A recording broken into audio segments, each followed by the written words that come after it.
मैंने आज अपने स्वर्गीय पापा को सपने में देखा। आखिर वो क्या बताना चाह रहे थे? किस ओर उनका इशारा था? बिहान ने अपने बाप के कहने पर उस लड़की से शादी तो कर ली थी, लेकिन उसकी बीवी अब इस बात पर अड़ी थी कि जब तक बिहान उसके सारे हक पूरे ना कर दे और जब तक वो अंदर से संतुष्ट नहीं हो जाएगी, वो अपना चेहरा किसी को नहीं दिखाएगी। धीरे धीरे बिहान के लिए उसकी बीवी का किरदार कुछ संदिग्ध होता जा रहा था। उधर शादी के तुरंत बाद उसके पापा का देहांत हो गया, ठीक उस समय जब वो एक बहुत बड़े राज से पर्दा उठाने वाले थे। आखिर ऐसा क्या राज छुपा था? इन तीनों जिंदगियों में कौन कसूरवार था और कौन बेगुनाह? सुबह का सूरज अपने चरम पर था। आंखों में रोशनी पड़ने की वजह से आखिरकार 12 बजे उसकी आंख खुल ही गई। उसने अपने मेहंदी से सजे हाथ रजाई से बाहर निकाले और अंगड़ाई लेते हुए उठकर खड़ी हुई। वो पर्दे के पीछे जाकर कपड़े बदल रही थी, तभी एक अधेड़ उम्र का आदमी नाश्ते की ट्रे लेकर कमरे में दाखिल हुआ। उसकी नज़र पर्दे के पीछे खड़ी एक परछाई पर पड़ी। वो आदमी मुस्कुरा उठा और वहां झांकने की कोशिश करने लगा। तभी पर्दा हटा और मैं आज सालों बाद लंदन से अपने घर वापस लौटा था। अपने पुराने खानदानी घर में मेरे पापा नौकरों के रहमो करम पर जी रहे थे। घर का दरवाज़ा आज भी वैसे ही बस ऐसे ही लॉक था और मैं उसे खोलकर घर के अंदर दाखिल हो गया। घर का पुराना सारा सामान सब गायब था और अब नए सामान से भरा हुआ था, ठीक उसी तरह जैसे बहुत साल पहले मेरी सगी माँ का देहांत हो गया था और मेरे पापा ने दूसरी शादी एक खूबसूरत नौजवान औरत से कर ली थी। अब इस घर में माँ की न वो खुशबू आती थी, ना ही वो जज्बात महसूस होते थे। उस वक्त मेरे सर पर सेहरा सजने वाला था। मेरी भी कुछ ख्वाहिशें थीं अपना घर बसाने की। जब कोई दिल में बसने वाला जीवन साथी साथ न हो तो जवानी के दिन कैसे कटते हैं, ये मुझसे बेहतर कौन जान सकता है। लेकिन तब मेरे पापा अपनी ज़िंदगी भरपूर तरीके से जी रहे थे। उन्हें कम उम्र की अच्छी लड़की जो मिल गई थी, लेकिन इसका परिणाम क्या हुआ? कौन सी लड़की ज़्यादा दिन एक बूढ़े आदमी के साथ रहना पसंद करती है? आखिर लड़कियों के भी कुछ अरमान होते हैं, खासकर जिसका इतना बड़ा बेटा हो जो खुद शादी के काबिल हो। आखिर वही हुआ जिसका डर था। वो लड़की पापा को छोड़कर चली गई, लेकिन मुझे इन सबसे क्या लेना देना। जैसे ही मैंने सुना कि पापा शादी करने वाले हैं, मैं तो उसी वक्त लंदन चला गया था। मुझे उनकी बीवी यानी मेरी सौतेली माँ में कोई दिलचस्पी नहीं थी और मैं इन सबको मानसिक तौर पर कबूल भी नहीं कर पा रहा था।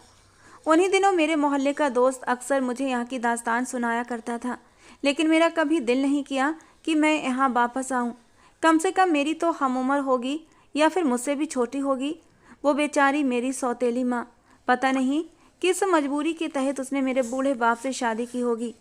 कभी कभी मुझे उस लड़की पर तरस भी आता था, लेकिन फिर मैं सोचता ये उसका खुद का अपना फैसला था। उसे क्या ज़रूरत थी एक बूढ़े आदमी से शादी करने की? थोड़े से पैसों के लालच में आकर उसने अपनी पूरी जवानी एक बूढ़े आदमी के हाथों में दे दी। वो कुछ और भी काम कर सकती थी, मेहनत कर सकती थी, कहीं जॉब कर सकती थी, लेकिन इस तरह पूरी ज़िंदगी किसी बूढ़े के हवाले झोंक देना कहाँ की अक्लमंदी होती है। फिर मेरे मोहल्ले के दोस्त ने ही मुझे फ़ोन पर बताया था कि वो औरत शायद सही नहीं थी। खैर, मैंने इन बातों को ज़्यादा नहीं सोचा और आज बरसों के बाद मैं घर लौट रहा था, अपने घर, अपने बाप के पास। मैं अभी अपने ख्यालों में डूबा हुआ था कि तभी अचानक मुझे किसी की आहट सुनाई दी। एक बूढ़ा सा आदमी ऊपर से उतरता चला रहा था। मुझे कुछ हैरत हुई और क्यों ना होती, आखिरकार मैं उन्हें 10 साल बाद देख रहा था। 10 साल में मेरे पापा बिल्कुल बूढ़े हो चुके थे। खासकर जब गलत औरत मिल जाए तो वो मर्द की उम्र खा जाती है। शायद ऐसा ही कुछ हुआ होगा मेरे पापा के साथ भी। उनकी आवाज़ में एक लड़खड़ाहट आ चुकी थी, कदम अब डगमगाने लगे थे। बूढ़ी आंखें आज बहुत उदास और नम थीं। मुझे भी आज बहुत संजीदगी और उदासी महसूस हो रही थी। पापा अब सीढ़ियाँ उतरकर नीचे आ चुके थे। पापा, कैसे हैं आप? मैंने आगे बढ़कर पापा से आशीर्वाद लिया। पापा ने मेरे सर पर हाथ रखते हुए मुझे आशीर्वाद दिया और कहने लगे, आज मेरी याद कैसे आ गई? पत्थर दिल औलाद, इस उम्र में बाप को छोड़कर कौन जाता है? पापा को बहुत गुस्सा आ रहा था, लेकिन मैं भी क्या करता। वो वक्त ही कुछ ऐसा था और उस वक्त मैं चुप ही रहा। मैंने पापा को फिर तसल्ली दी कि अब मैं उन्हें छोड़कर नहीं जाऊंगा, अब मैं हमेशा उनके पास ही रहूंगा। ये सुनकर पापा ने एक ठंडी सांस ली और कहने लगे, अब मुझे अग्नि देने के लिए मेरा बिहान होगा। ये बात सुनकर मैं कुछ सहम सा गया था। एक सन्नाटा मुझे अंदर से घेरने लगा। मैं सोच भी नहीं पा रहा था कि पापा ने ऐसी बात क्यों कही।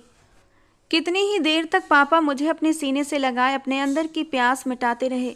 मुझे पहली बार अपने पापा की हालत देखकर दुख हुआ। मुझे उन्हें इस उम्र में छोड़कर नहीं जाना चाहिए था। पापा की आंखों से आंसू बह रहे थे। मैंने अपने हाथों से पापा के आंसू पोंछे और उन्हें सोफे पर बिठाया। पापा कितनी ही देर तक मेरा हाथ पकड़े सोफे पर बैठे रहे, जैसे उन्हें डर हो कि मैं दोबारा उन्हें छोड़कर न चला जाऊं।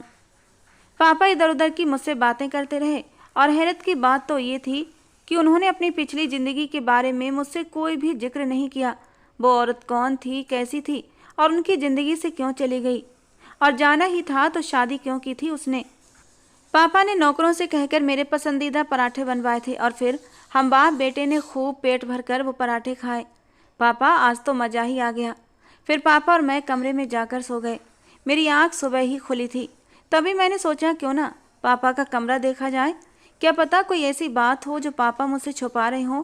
यही सोचकर मैं दबे पांव कमरे में दाखिल हो गया और बिस्तर की साइड वाली दराजों में कुछ ढूंढने लगा। जब कुछ खास हाथ ना आया तो मैंने बाकी दराजें भी अच्छे से देखीं और फिर अब अलमारी खोलने का वक्त था। जैसे ही अलमारी एक चीड़ की आवाज़ के साथ खुली थी, मैंने चारों ओर नज़र दौड़ाई। अलमारी को देखकर मेरे दिल की धड़कनें तेज हुई थीं, होंठ सूखने लगे, टांगें कांपने लगीं। मैं एक बर्फ सा जम सा गया था। मेरे वजूद में कपकपी सी आ गई थी। आज अपने जज्बातों पर काबू पाना बहुत मुश्किल हो रहा था। मुझे एक जायज़ रिश्ते की तड़प महसूस हो रही थी। मैं एक जवान मर्द था और अपनी जवानी के न जाने कितने खूबसूरत साल यूं ही बर्बाद कर चुका था। जो समय मैंने बिना किसी रिश्ते के बिताया था, आज उस पर सिर्फ अफसोस हो रहा था। समझ नहीं आ रहा था कि अब क्या करूं। लंदन से वापस आने के बाद जिंदगी अच्छी चल रही थी। उम्र के 34 साल बीत चुके थे। मेरी आंखों के सामने वो समय घूमने लगा जब मैं 23-24 साल का खूबसूरत नौजवान हुआ करता था। खूबसूरत तो अब भी कम नहीं था, लेकिन तब की तो बात ही कुछ और थी। तब दिल में नए नए जज्बात थे, हर चीज़ सुहानी लगती थी। मेरी माँ तो मुझे लड़कपन में ही छोड़कर चली गई थी और तब उस समय पापा ने दूसरी शादी नहीं की थी और मैं भी अपने पापा को अपना एक अच्छा दोस्त मानता था। हम एक दूसरे के साथ उस समय बहुत अच्छा समय बिताते थे। उन दिनों मैं एक ऑफिस में जॉब भी करने लगा था। नई नई जॉब थी। अपनी जॉब से बहुत खुश भी था। उस समय मैं बहुत ही आज़ाद ख्याल इंसान हुआ करता था। अपनी ज़िंदगी के मज़े में मस्त रहता था। पापा भी अपने बुढ़ापे के दिन सुकून से बिता रहे थे। मैं रोज़ सुकून से उठता, ऑफिस जाता, फिर आकर कोई अच्छी सी फिल्म देखता। रास्ते से अक्सर मैं समोसे पकौड़े ले आता, क्योंकि ये सब चीज़ें पापा को बहुत पसंद थीं और वो खुश भी हो जाते। हम बाप बेटे अपनी ज़िंदगी से बहुत खुश थे। हमें किसी तीसरे की ज़रूरत नहीं थी। तभी एक ऐसा तूफ़ान हमारे घर में दाखिल हुआ जिसने पूरी ज़िंदगी को तहस नहस कर दिया। कौन जानता था कि आने वाला वक्त कितना भयावह होगा। समझ नहीं आ रहा था ये सब कैसे हुआ, लेकिन हम दोनों इसके भंवर में डूबते चले गए और फिर वापस नहीं उभरे। मैं एकदम अतीत से बाहर निकला और अपनी आंखें अफसोस से बंद करते हुए कहा, पापा, कितना सुकून था हमारी ज़िंदगी में, फिर क्यों आपने वो गलत फैसला किया था। मैंने दोबारा आंखें खोलकर अलमारी की तरफ देखा। पापा की अलमारी खोलते ही मुझे एक औरत के कपड़े दिखे, जिन्हें देखकर हाथ लगाना तो दूर की, देखने की भी हिम्मत नहीं हुई। मेरी तबीयत कुछ अजीब सी हो गई थी और मुझे कुछ शर्म महसूस हो रही थी। मैंने ज़िंदगी को कभी इतने करीब से नहीं देखा था, लेकिन अब दिल चाहने लगा था कि मेरे पास कोई हो जो इस तड़प को सुकून में बदल दे। कोई ऐसा हो जिसके नर्म वजूद को बाहों में लेकर मैं पूरी ज़िंदगी की थकान उतार दूं। वो अपनी नर्म मुलायम उंगलियों से मेरे सर की मसाज करते हुए कहे, मैं आपके लिए एक कप कॉफ़ी बनाकर लाती हूँ, आपकी सारी थकान उतर जाएगी। मैं अपने ख्यालों से बाहर आया। वो बेहया कपड़े आज मेरे काम में रुकावट बन गए थे, नहीं तो कब का मैं पापा की अलमारी चेक कर चुका होता। मेरी हिम्मत ही नहीं थी कि उन कपड़ों को हाथ लगाता। आखिरकार मैंने अलमारी बंद की और वहाँ से बाहर निकल आया। सारा दिन मेरा उस अलमारी में ही अटका रहा। बस एक बार किसी तरह पापा की अलमारी देख लेता, लेकिन फिर मुझे याद आया कि पापा की अलमारी में उनके कोई ख़ास कपड़े नहीं थे। मेरे कपड़े तो उन्हें आते नहीं थे, इसलिए मैंने सोचा कि मार्केट जाकर उनके लिए कुछ ख़रीदारी कर लूँ। इस ख्याल के आते ही मैंने गाड़ी निकाली और मार्केट की तरफ रवाना हो गया। आज से 10 साल पहले का सीन। एक अधेड़ उम्र के आदमी का चेहरा चांद की तरह चमक रहा था। आज उसकी शादी की पहली रात थी और उसकी बीवी रेमन बेहद खूबसूरत और जवान थी और वो अपनी बीवी के मुंह में निवाले बना बना कर डाल रहा था। लेकिन शायद उसका बूढ़ा वजूद उसकी बीवी को खटक रहा था। जैसे ही वो बूढ़ा आदमी अपनी बीवी के करीब होने लगा तो रेमन ने जल्दी से उस आदमी को खुद से दूर किया था। प्लीज़ आज की रात मुझसे दूर रहें। मैं अभी इस रिश्ते को निभाने के लिए पूरी तरह तैयार नहीं हूँ, लेकिन आप निश्चिंत रहें, मुझे थोड़ा सा समय दें, मैं खुद ही आपके करीब आऊँगी। बूढ़े आदमी के चेहरे पर कुछ मायूसी उतर आई, लेकिन इतनी खूबसूरत और जवान बीवी पाकर उसने अपने आप को अंदर ही अंदर तसल्ली दी थी। कोई बात नहीं रेमन, तुम जितना समय चाहो ले सकती हो। ये कहकर वो अपना तकिया उठाकर दूसरे कमरे में चला गया था। 2 दिन बाद रेमन ने अपने पति को काम के सिलसिले में कहीं भेजा और घर में कुछ जल्दी जल्दी ढूंढने लगी। हड़बड़ी में अलमारी के ऊपर से एक फ्रेम जोर से उसके सर पर आकर गिरा। वो सिर सहलाती उस फ्रेम को देख रही थी। उसने जल्दी से अपने दुपट्टे से फ्रेम पर जमी धूल साफ की और बेख्तियार उसे चूम लिया। फ्रेम में जगमगाती तस्वीर देखकर उसकी धड़कनें तेज हुई थीं। उसके चेहरे पर सुकून उतर आया था। अब उसे उस अधेड़ उम्र के शख्स के साथ अच्छे से रहना था। आखिर वही तो था सारे तालों की चाबी। मॉल के पास मैंने गाड़ी पार्क की और एक ठंडे से मॉल में दाखिल हो गया। मॉल में चारों ओर शादीशुदा जोड़े बैठे थे जो अपनी ज़िंदगी का लुत्फ उठा रहे थे। कुछ के साथ उनके बच्चे भी थे जो खा पी रहे थे। आज सालों बाद एक ख्वाहिश फिर से उभरी थी। आज फिर दिल चाहा कि काश मैं भी यहाँ किसी के साथ आता, शॉपिंग करता, कोई मुझे सलाह देता, किसी के साथ खाता पीता। काश उस पल मैंने कुछ और मांग लिया होता तो मुझे वो भी मिल जाता। पापा के लिए कपड़े खरीदने के बाद मैंने वहाँ चाय पी और फिर बिल देने लगा कि तभी मैं बिल देकर फ्री हुआ था कि सामने से एक लड़की भागती हुई आई और मुझसे टकरा गई। उसकी तेज तेज सांसें मेरी धड़कनों में महसूस हो रही थी। वो लड़की पूरी तरह नीचे से ऊपर तक ढकी हुई थी, यहाँ तक कि उसका चेहरा भी मास्क के पीछे छिपा हुआ था। पलक झपकते ही उसके पीछे कुछ अजीबोगरीब हुलिये वाले लोग खड़े थे। मुझे समझ नहीं आ रहा था ये लोग कौन हैं। उन सब ने पिस्टल भी छपाई हुई थी। अचानक उस लड़की ने खुद को मुझसे अलग किया और कहने लगी, ये मेरे पति हैं। मैं उस लड़की की तरफ हैरान नज़रों से देखने लगा। मैं तो उसे जानता तक नहीं था, फिर वो मुझे अपना पति क्यों बता रही थी।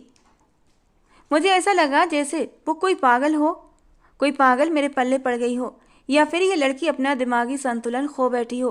कहीं ऐसा तो नहीं कि उसकी याददाश्त चली गई हो। झूठ मत बोलो। सामने से उन आदमियों की भद्दी आवाज़ें आ रही थी।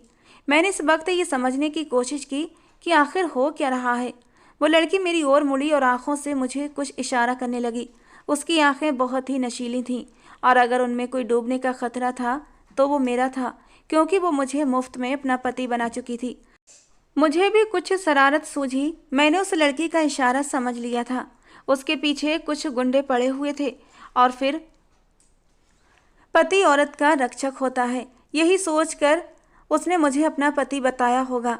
खैर मैंने उसकी मदद की और कभी कभी भलाई का फंदा ऐसे गले में आता है कि इंसान उससे लटक कर अपनी जान दे दे, और यही मेरे साथ हुआ था। और मैंने उस लड़की का पति बनने की कोशिश करना शुरू कर दी। गुंडों से काफ़ी बहस हुई, तब पता चला कि उनका सरदार उस लड़की से शादी करना चाहता है, लेकिन तब तक जब तक वो कुंवारी थी। और अब उसके शादीशुदा होने के सबूत मिलने पर वे गुंडे चुपचाप वहाँ से चले गए थे। मैं जल्दी से उस लड़की की तरफ मुड़ा ताकि उसे पूछ सकूं ये सब क्या नाटक था।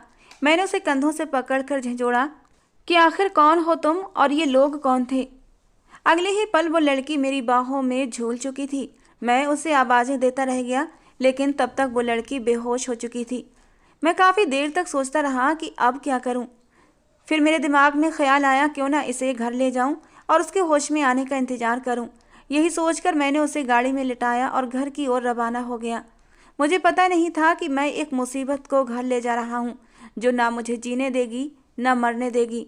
घर में एक अजनबी लड़की को देखकर पापा ने हंगामा खड़ा कर दिया और देखते ही देखते सारा घर सिर पर उठा लिया।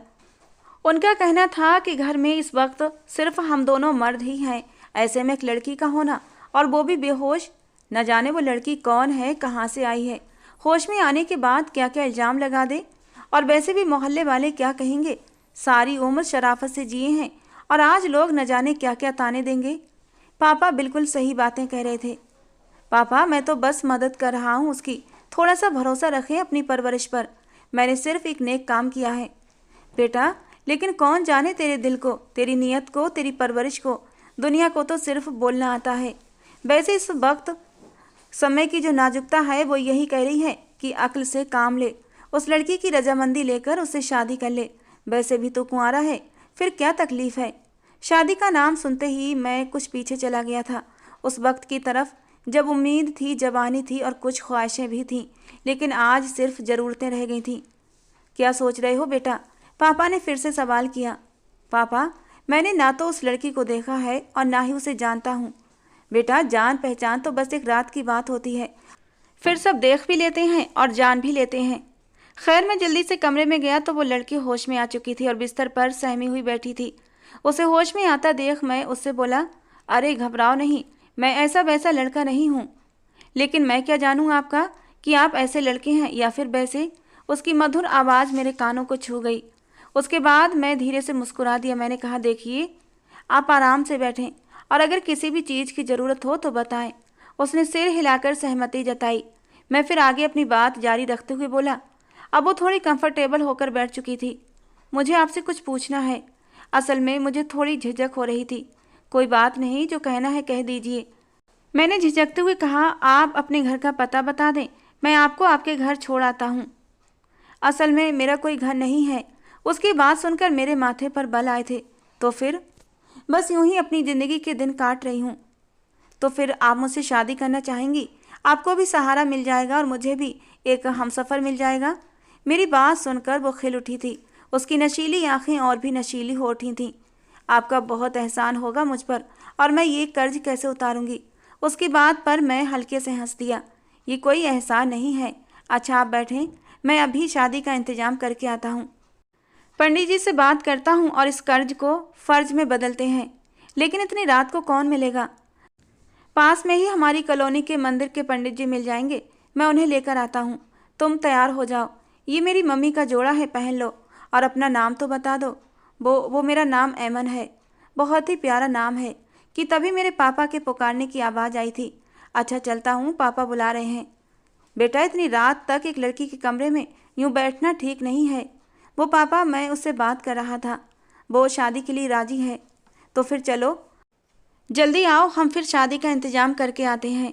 बस 1 घंटे की भाग दौड़ के बाद अब मैं किसी का पति बन चुका था। हाँ, ऐमन का पति। और अब ऐमन कमरे में मेरा इंतजार कर रही थी। दिल में कुछ अजीब सी हलचल थी। सब कुछ इतनी जल्दी हुआ था कि मुझे यकीन ही नहीं हो रहा था। आज मेरी सुहाग रात थी। आखिर वो रात आ ही गई थी, खूबसूरत और मोहब्बत से भरी हुई। मेरी नज़रों के सामने ऐमन की वो खूबसूरत आंखें घूमने लगीं। शादी से लेकर अब तक उसने अपने चेहरे से मास्क नहीं हटाया था और मुझे भी कोई ख़ास ज़रूरत महसूस नहीं हुई थी। उसके खूबसूरत मुलायम हाथ देखकर ही मैं उसकी खूबसूरती का अंदाज़ा लगा चुका था। और सबसे बड़ी बात, मैं तो उसकी आंखों से पहले ही घायल हो चुका था। अब ख्याल आ रहा था, पता नहीं वो कैसी होगी। कम से कम जाकर मैं अपनी दुल्हन का चेहरा तो देखूं, कहीं ऐसा ना हो कोई बूढ़ी औरत से पाला पड़ जाए। मैं कमरे में दाखिल हुआ तो कमरे में ऐमन सहमी हुई बैठी थी। जब मैंने उसका घूंघट उठाने की कोशिश की तो उसने मना कर दिया। कहने लगी, हमारे यहाँ एक रस्म है कि सुहागरात की रस्मों के बाद ही लड़की अपना चेहरा दिखाती है, तभी वो अपने असली रूप में सामने आती है। मैंने कहा, तो फिर सुहागरात कौन सा दूर है, मैं अभी कपड़े बदल कर आता हूँ। नहीं, कपड़े बदलने की क्या ज़रूरत है, तुम ऐसे ही आ जाओ। उसकी इस बात ने मेरे कदम अचानक रोक दिए थे। 3 घंटे पहले मिली एक अजनबी लड़की को मुझसे भी ज़्यादा जल्दी थी। मैंने सोचा मैं कोई बहाना बना देता हूँ आज के लिए। आज तो मुझसे नहीं होगा, कल देखते हैं, मैंने मन ही मन सोचा था और अपने मन की बात जबान पर ले ही आया। अच्छा ऐमन, ऐसा करो, अभी आराम से सो जाओ। मैं भी थका हुआ हूँ और तुम भी थकी हुई हो। हम अपने रिश्ते की शुरुआत कल करते हैं। मेरी बात सुनकर घूंघट के अंदर उसके चेहरे के क्या भाव होंगे वो ही जाने। मैं तो बस बिस्तर पर लेट गया था। ऐमन समझी कि मैं सो चुका हूँ और तभी आज से 10 साल पहले का सीन। मुझे अब और तुम्हारे साथ नहीं रहना, मुझे तलाक चाहिए। लेकिन रैमन, मैं तुमसे बहुत प्यार करता हूँ, अपनी पहली बीवी से भी ज़्यादा। वो अधेड़ उम्र का आदमी गिड़गिड़ा रहा था, लेकिन रैमन ने उसकी एक न सुनी। मैं अब तुम्हें कोर्ट में देखूंगी बूढ़े, ये कहकर वो हमेशा के लिए वहाँ से चली गई। आज सुबह मेरी आँख जल्दी खुल गई थी। मैं ऐमन की पिछली रात की हरकतों से बहुत परेशान था। पहले तो उसने चेहरा तक नहीं दिखाया। मुझे लगा कि उसे मुझसे कोई नाता नहीं बनाना।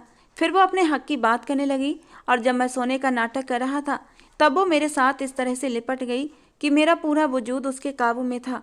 आखिरकार वो मुझसे क्या चाहती थी? मैं तो सुहागरात के लिए कितना खुश था कि अपनी बीवी को, और अब वो मज़े से सो रही थी और मैं नीचे लॉन्ज में बैठ गया।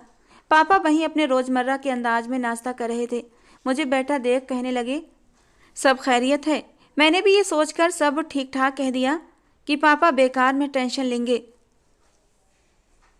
ये अजीब बात सुनकर अखबार पढ़ते हुए कब 11 बज गए पता ही नहीं चला। फिर मैं ऊपर अपने कमरे की खैर खबर लेने गया। ऐमन तैयार हो रही थी। मुझे देखते ही उसने जल्दी से अपना चेहरा ढक लिया था और फिर शिकायतें करने लगी। आपको कोई जल्दी नहीं है मेरा चेहरा देखने की? नहीं तो कल रात ऐसे ही ना गुजरती। सुनो, तुमने बेकार की शर्त रखी है, अब इस घूंघट को हटा दो। मुझे अचानक ही गुस्सा आ गया था ऐमन पर। फिर मैंने खुद को काबू में किया। मुझे अपने व्यवहार के लिए माफ़ करना। शाम को बाजार चलते हैं, अपने लिए कपड़े खरीद लेना, मैंने उसे कहा। उसे बाजार ले जाना इसलिए भी ज़रूरी था क्योंकि वो रात से अब तक मेरे मम्मी के कपड़ों में ही घूम रही थी। मैं कहकर ऑफिस चला गया था। ऑफिस जाकर याद आया कि ऐमन के पास तो मोबाइल भी नहीं है, अब उसकी खैर खबर कैसे लूँ? मैंने घर के लैंडलाइन पर कॉल किया तो पापा ने फ़ोन उठाया। पापा कुछ परेशान से लग रहे थे, कुछ बीमार बीमार से। पापा की परेशान आवाज़ सुनकर मैं कुछ हड़बड़ा गया था और फिर सब कुछ छोड़ छाड़ कर घर की ओर भागा। बेटा, मैं बिल्कुल ठीक हूँ, बस तबीयत ऐसे ही ढीली ढीली हो रही थी। तुम बहू को घुमाने ले जाओ, जाओ शाबाश। लेकिन पता नहीं क्यों मुझे कुछ गलत होने का एहसास हो रहा था। पापा की इस तरह नॉर्मल बातें सुनकर भी मैं संतुष्ट नहीं हो पा रहा था। आखिर मेरे घर से जाने के बाद क्या हुआ था? खैर, मैं ऐमन के साथ बाजार तो गया लेकिन कोई चीज़ अच्छी नहीं लग रही थी। ऐमन ने तो पूरा बाजार खरीद डाला था, फिर भी घर जाने का नाम नहीं ले रही थी। उफ, ये औरतें। आखिरकार हम घर लौट आए। आज भी मुझे ऐमन के करीब जाने की कोई दिलचस्पी नहीं थी क्योंकि मेरा सारा ध्यान पापा की तरफ था। लेकिन रात में ऐमन कुछ अजीब हो जाती थी। वो मेरी बाहों में खुद को बेतरह से चिपका लेती थी। आज भी बहुत मेरे बेहद करीब हो गई थी। उसके होंठ मेरी गर्दन पर महसूस हो रहे थे। उसकी दोनों टांगों में एक अजीब सी बेचैनी थी, जैसे न जाने क्या होने वाला था। अपनी गर्म गर्म सांसों से मुझे बहकाने लगी थी। पूरे कमरे में अंधेरे का राज था। उसका नर्म नाजुक वजूद मेरी बाहों में था। मैं कब तक खुद पर कंट्रोल करता? मेरा वजूद भी हिल चुका था। दिल में प्यास महसूस हो रही थी। एक तपिश ने मुझे घेर लिया था। मेरी सहन शक्ति अब ख़त्म हो चुकी थी। मैंने अपनी शर्ट के बटन खोले लेकिन पता नहीं क्यों मैं ऐमन के साथ कुछ भी करने के लिए खुद को तैयार नहीं कर पा रहा था। अंदर से एहसास होता था जैसे ये सही वक्त नहीं है। और फिर मैंने एक बार खुद को फिर से काबू में किया। सुबह मेरे शरीर पर हर तरफ लाल निशान थे। ये सब देखकर मुझे बहुत गुस्सा आया था, लेकिन फिर भी मैं नहा धोकर नीचे चला आया। नौकरों ने कल की मीटिंग की रिपोर्ट दी। आज थोड़ा फ्री था, पापा की तबीयत भी ठीक नहीं लग रही थी, इसीलिए आज मैंने ठान लिया था पापा को डॉक्टर के पास लेकर जाऊंगा। लेकिन पापा नहीं माने। मैंने बहुत कोशिश की लेकिन कोई फ़ायदा नहीं हुआ। 2-4 दिन में पापा की तबीयत और भी बिगड़ने लगी और एक दिन मुझे ऑफिस में फ़ोन आया कि पापा की तबीयत एकदम ख़राब हो गई है। मैं भागा भागा घर पहुंचा, लेकिन बहुत देर हो चुकी थी। पापा का पूरा शरीर पसीने में नहाया हुआ था। वो कुछ अटक अटक कर बोलने की कोशिश कर रहे थे। मुझे कुछ राज बताना चाहते थे। टूटी फूटी आवाज़ में कुछ कह रहे थे। मैंने पापा को अपनी बाहों में समेटा हुआ था। पापा प्लीज़ आप खामोश रहें, प्लीज़ कुछ मत बोलें, मैं आपको डॉक्टर के पास लेकर चलता हूँ। मैं रो रहा था, लेकिन पापा ने हाथ पकड़कर मुझे रोक लिया। इशारे से कहने लगे कि उन्हें डॉक्टर के पास नहीं जाना। वो मुझे कुछ समझाने की कोशिश कर रहे थे, कुछ बताना चाहते थे, लेकिन बता नहीं पा रहे थे। मेरा ध्यान उनके इशारों पर नहीं था। मैं तो ये देख रहा था मेरे पापा बहुत तकलीफ में थे। मैंने जल्दी से उन्हें उठाकर अपनी गाड़ी में डाला और फिर तेज़ स्पीड में गाड़ी चलाता हुआ मैं अस्पताल पहुंचा था। इमरजेंसी में उनको फ़ौरन ले लिया गया था। डॉक्टर अपनी हर मुमकिन कोशिश कर रहे थे, लेकिन पापा पर पैरालाइज का अटैक हुआ था। उनका मुंह बंद हो चुका था। अब वो कुछ बताने के काबिल नहीं थे, सिर्फ उनकी आंखें चल रही थीं। उनके हाथ पैर अब बिल्कुल भी काम नहीं कर रहे थे। धीरे धीरे मुझे एहसास हुआ कि ऐमन किसी काम की नहीं है। उसे बस एक मर्द का शरीर चाहिए। वो मर्द की प्यासी औरत थी, क्योंकि हर रात वो खुद से मेरे करीब आने की कोशिश करती और मुझे ये सब अच्छा नहीं लगता था। मुझे अपनी गलती का एहसास हुआ। मुझे इतनी जल्दबाजी में शादी नहीं करनी चाहिए थी और ऊपर से उसका वो घूंघट। घर की हालत को देखते हुए मैंने पापा को अस्पताल में ही भर्ती करा दिया था। मैं अक्सर उन्हें देखने जाता था। हैरानी तब हुई जब डॉक्टर ने बताया कि उनके पेट में कुछ जहरीले तत्व पाए गए हैं। इस बात से मैं बिल्कुल सहमत नहीं था। इतने समय तक तो कभी कुछ ऐसा नहीं हुआ था, लेकिन अब अचानक ही मेरे मन में ऐमन का ख्याल आया था। अगर ये ऐमन है तो मैं उसे छोड़ूंगा नहीं। मेरा चेहरा गुस्से से लाल हो गया था। एक दिन बाद वही हुआ जो भगवान की मर्जी थी।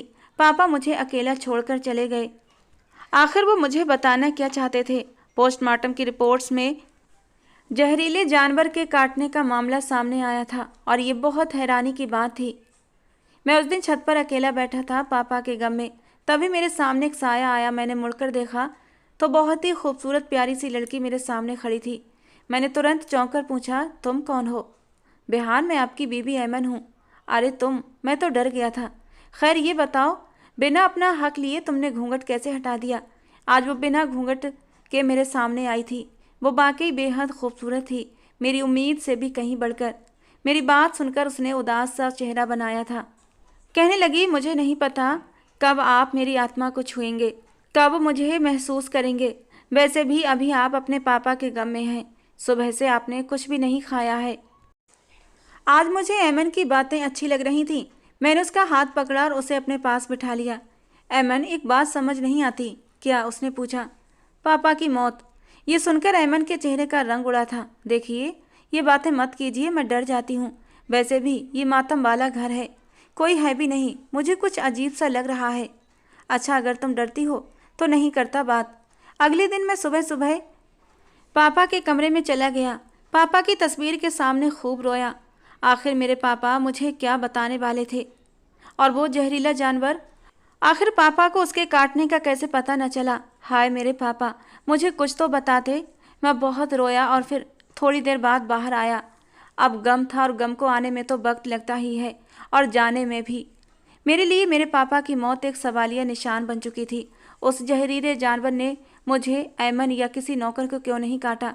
इस हादसे को कुछ दिन बीत चुके थे और जैसे ही मातम का रंग उतरने लगा, ऐमन मुझ पर नए रंग चढ़ाने को तैयार थी।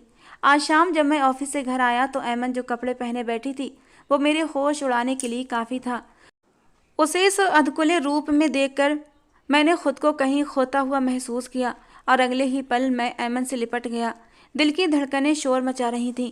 आज मैं हद से गुजर जाना चाहता था कि तभी मेरे होंठ ऐमन के होंठों के पास जाते और उन्हें अपनी जकड़ में लेते कि मैं चौंक उठा था जब ऐमन ने खुद ही आगे बढ़कर मेरे होंठों को अपने होंठों की कैद में लिया था और बेतहाशा मेरे होंठों का रसपान करने लगी। उसकी ये तड़प, उसकी ये बेकरारी, मेरा पूरा वजूद ठंडा होता चला गया था। वो मेरे साथ जो हरकतें कर रही थी, ऐसा लगता था वो सारे काम ये पहले ही कर चुकी है। अगले ही पल मैंने ऐमन को खुद से दूर धकेला था, लेकिन ऐमन तो जज्बातों से भर चुकी थी। वो मुझे छोड़ना नहीं चाहती थी। वो मेरे शर्ट के बटन खोलने लगी, लेकिन मैंने उसे खुद से दूर धक्का दिया था और मेरे इस तरह धक्का देने पर वो बहुत रो रही थी, चिल्ला रही थी। लेकिन मेरा हक था सवाल करने का। मैंने उससे सवाल किया, ऐमन ये सब क्या है? लेकिन ऐमन ने मेरी बात का कोई जवाब नहीं दिया।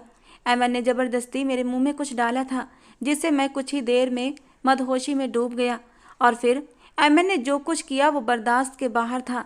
मैं उससे खुद से दूर हटाने की कोशिश कर रहा था, लेकिन अब मैं मजबूर हो चुका था और धीरे धीरे वो मेरे साथ सारी हदें पार करती चली जा रही थी।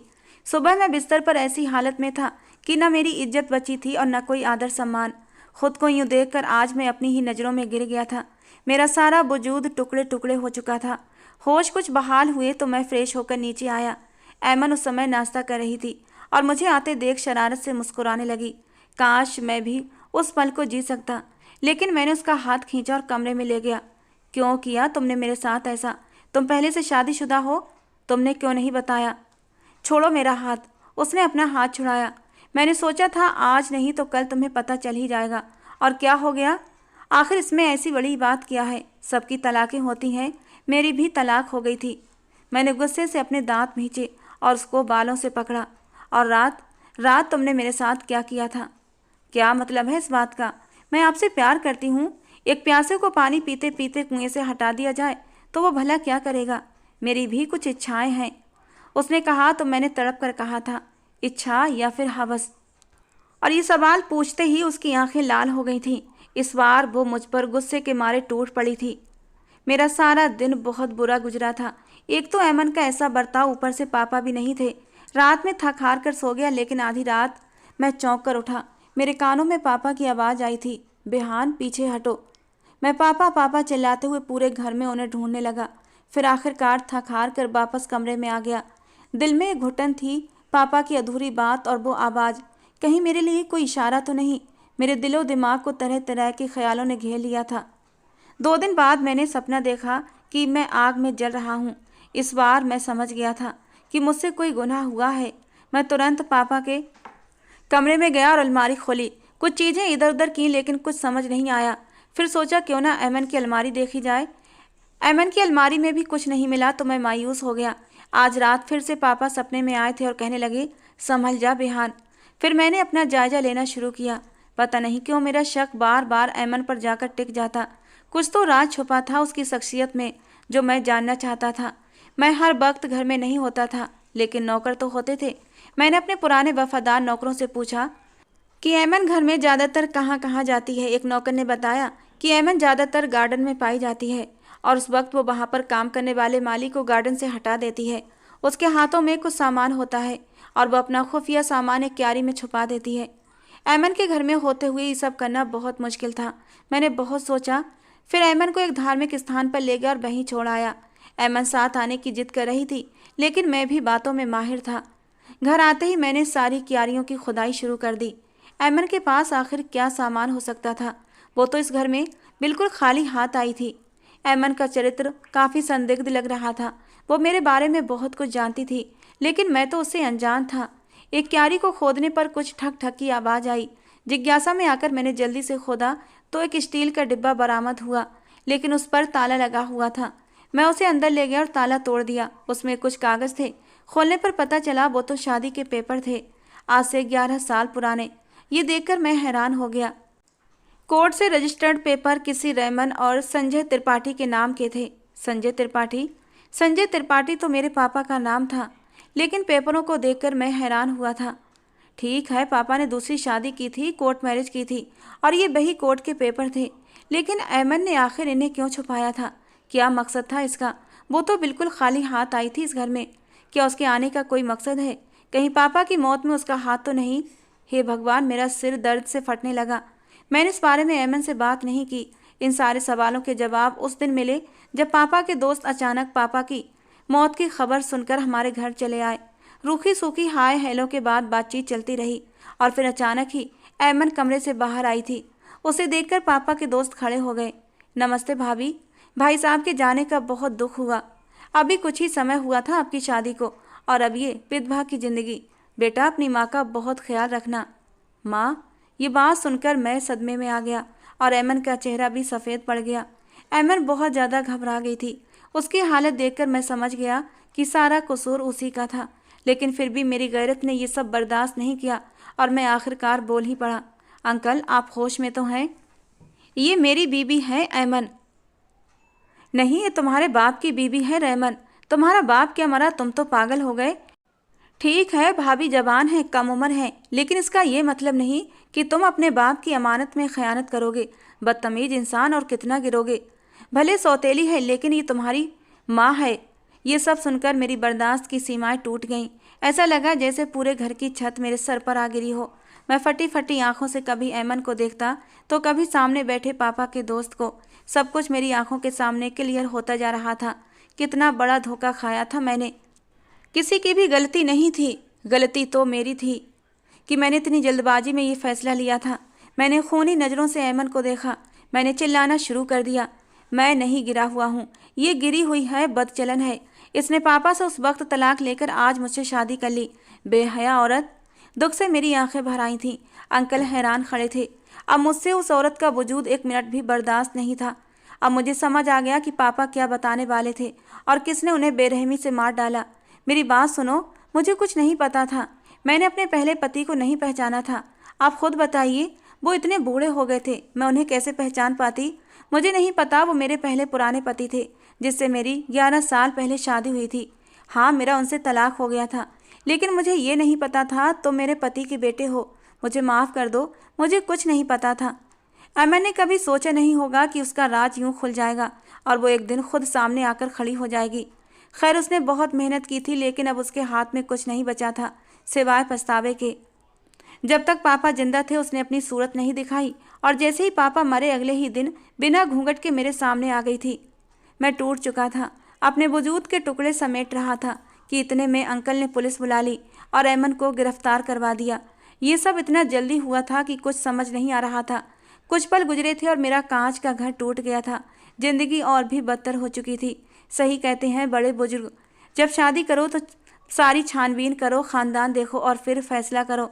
अमन से कोर्ट में जब सच्चाई उगलवाई गई तो मैं हैरान रह गया।